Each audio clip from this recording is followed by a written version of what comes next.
We will carry out the largest mass deportation in the history of America. You've heard that from Donald Trump, say it time and again on the campaign trail.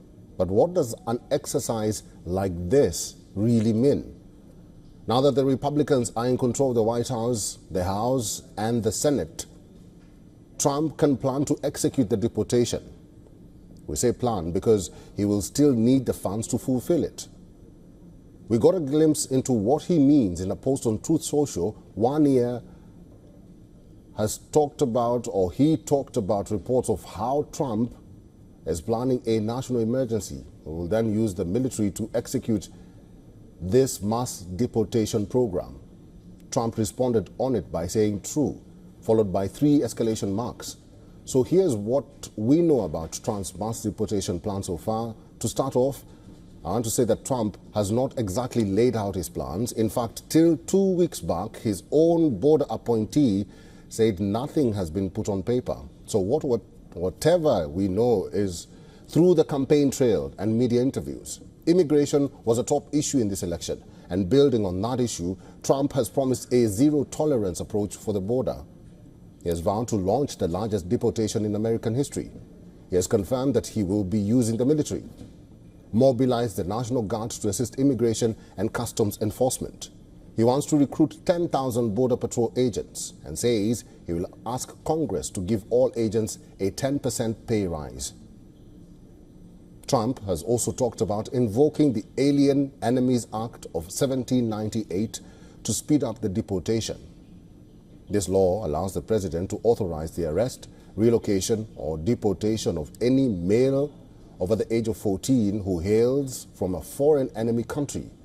Critics say the law is outdated and does not follow due process. This plan will be heavy on the federal government financially as well as logistically. And to top it all off, Trump has said there is no price tag on mass deportation plans, suggesting that there is no cut budget for it. How much ever is needed will be spent also as well. That he's not pointed out.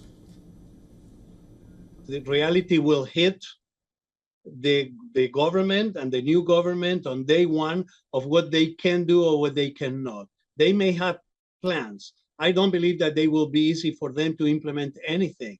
And even if it does, they do it. Trump's comments are in line with Trump's border czar, Tom Homan, a man who has been chosen to oversee the deportation plan.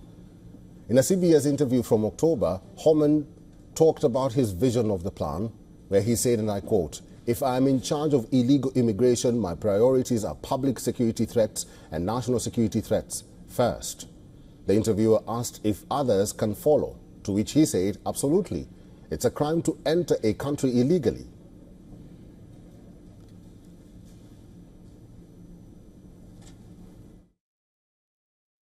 Protecting our border is not a Republican or Democratic issue. It is an Arizona and an American issue. And that's why I will work with anyone to secure our border. Just as I worked with this current administration to launch Task Force SAFE, I will work with the next one to deliver border security. That means more resources for the men and women standing with me today. Authorities estimate that some 11 million people are living in the U.S. illegally. Trump's deportation plan is expected to directly impact around 20 million families. It is also important to mention here that the number of illegal encounters with migrants crossing from Mexico is about the same as in 2020, which is when Trump left the White House.